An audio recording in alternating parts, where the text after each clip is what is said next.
Specificity of enzyme. In the human body, there are more than 1,000 known enzymes and all work with their own substrate. सही है, आपके पास 1,000 से ज़्यादा enzymes है body के अंदर और उनके सबके अपने मुख्तलिफ अपने अपने सबस्ट्रेट हैं.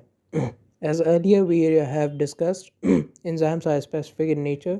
Therefore, a particular enzyme can only bind to its specific substrate. जैसे कि एंजाइम जो है वो स्पेसिफिक नेचर के होते हैं, उसी वजह से वो किसी एक स्पेसिफिक सबस्ट्रेट पे आके बाइंड करेंगे. And it's all due to its active site. ये एंजाइम की एक्टिव साइट की वजह से होता है कि वो सबस्ट्रेट के साथ जो है वो स्पेसिफिकली एक्ट करते हैं. और हर एंजाइम जो है उसका एक एक्टिव साइट होता है, उसके अंदर एक एक्टिव साइट होता है जिसके वो साथ सबस्ट्रेट आगे बाइंड करता है.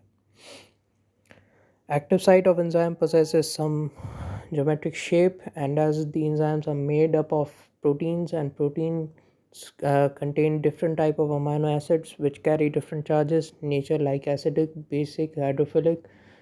uh, Hence active site जो है वो is highly specific to its substrate. Active site जो है वो हाईली स्पेसिफिक है मुख्तलिफ सबस्टेट्स के साथ. और उसी के ऊपर जो है चार्जेस की जो है नेचर है वो भी दिखाई जाती है, जैसे कि एसिडिक हो गया, बेसिक हो गया, हाइड्रोफिलिक हो गया. Some of the enzymes catalyze the reaction by recognizing the bond formed between the molecules.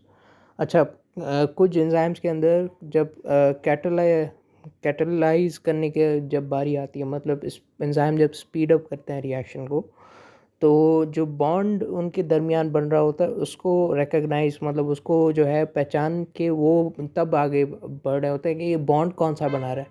Depending on the bond formed between the molecules enzyme catalyse करते हैं. The functional group present in the molecules or geometric shape of molecules. ठीक है, functional group कौन सा present है या कौन सा बॉन्ड बन रहा है या उसकी केमिकल्स जो केमिस्ट्री है उसकी क्या है, उसके ऊपर वो डिटरमाइन करते हैं. और ज्योमेट्रिक शेप ऑफ मॉलिक्यूल्स, जो कि जैसे कि हर मॉलिक्यूल का अपना अपना शेप होता है, वैसे ही एंजाइम उस पर जो है एक्ट करेगा और वैसे ही रिएक्शन जो है वो कैरी आउट हो सकता है आगे. अब यहाँ पे टू कैटेगरीज ऑफ एंजाइम दी गई हैं, intracellular and extra cellular. Intracellular जो है वो इनसाइड द सेल एक्ट करते हैं, जैसे कि एटीपीएस, साइटोक्रोम सी रिडक्टेज.